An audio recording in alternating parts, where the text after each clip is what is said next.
Well, it's been a brilliant turnout. There were hundreds and hundreds of people there, and I'm going to take a guess that over half of them were Liberal Democrats, and probably over half of them were newly paid up new members of the Liberal Democrats, and that is massively encouraging. And I think what we've seen these last 3 weeks is this realisation that via the Liberal Democrats' absence from a government alongside Conservatives, you see what we brought to the table and why liberalism is absolutely essential.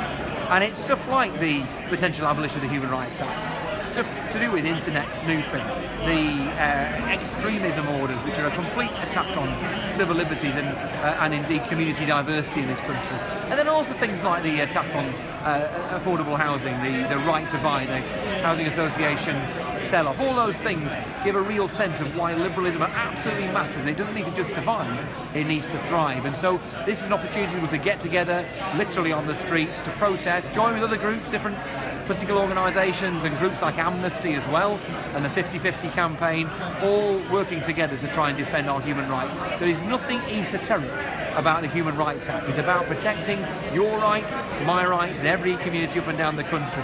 Tip O'Neill, the great Democrat politician, once said that all politics is local. All politics is local, and the Human Rights Act is local. If it affects you in your town, in your street, in your tower block, in your village, then it's local. And we need to be the people leading the fight for human rights in this country. In your bid to become Liberal Democrat leader, you've said that you'd like to see the party go back to more of a campaigning style. Is this the sort of thing you mean, like a less traditional parliamentary party and maybe more about causes? Well, look, in many ways, you might say the smaller we are in Parliament, the bigger the issues we need to campaign on must be, and the more ambitious we must be in terms of how we go forward with that campaigning. So here's an example for you. The Human Rights Act is something which threatens the civil liberties of every single person in the country. Well, let's make sure we fight that by a grassroots campaign. We've got all these new members itching to get involved. Here's a campaign they can get involved with. And if you realise that by winning council elections, you can build the level of support in the country for the Liberal Democrats, for the Liberal movement that challenges things like the Human Rights Act, that challenges things like the sell-off of our housing association properties. Winning elections is not just a thing we do for the sake of it, not just because it's fun. We do it, it is all of those things, it certainly is fun, but we do it because it changes lives. And if you can win even a council by-election, it shifts the dial to that 1 degree that could help to break the resolve of this tiny Tory majority and make sure we defend things like the Human Rights Act. Absolutely, the Liberal Democrats' survival and thriving as a political movement is all about getting out there and building a movement for the 21st century, not the kind of Edwardian model that all of our political parties have become.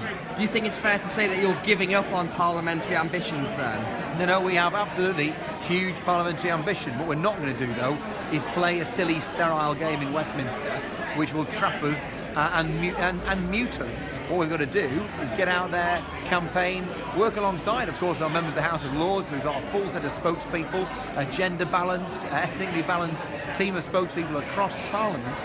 But what we've got to understand is that in the House of Commons, we've got to use our weight, but punch above it. We're not going to be bothering shadowing every single ministerial statement. We're going to pick issues like housing, like human rights, like climate change, to get out there and make a difference. Campaign in depth in Parliament on issues that resonate out there. The Tories didn't mention the British Bill of Rights in the Queen's speech, so it's very unlikely to happen within the next year of the parliamentary calendar. So why are you spending all this energy now campaigning against it? Well, it's very interesting. I think the campaign that we've been running on human rights this last few weeks has helped test the Tories' nerve, and perhaps they have bottled it. We don't know that. Perhaps they've bottled it by not mentioning the abolition of the Human Rights Act in any detailed way in the Queen's speech. But of course, what was in the Queen's speech was the likely introduction of data surveillance, which is an even greater threat to our civil liberties, and indeed the completely divisive and counterproductive raising of anti-extremism orders. All these things are a threat to civil liberties, a threat to community cohesion as well. So human rights are absolutely on the table, whether they challenge this act or not, and it's right for us to gather today to say that Liberal Democrats will be at the forefront of fighting for these freedoms. I think what we're beginning to understand is across the United Kingdom, there are millions of people who count themselves as liberals. What we're now seeing is that they need to, and they realise, they need to put their money where their mouths are. It's step up to the plate and not be just Liberals, but Liberal Democrats.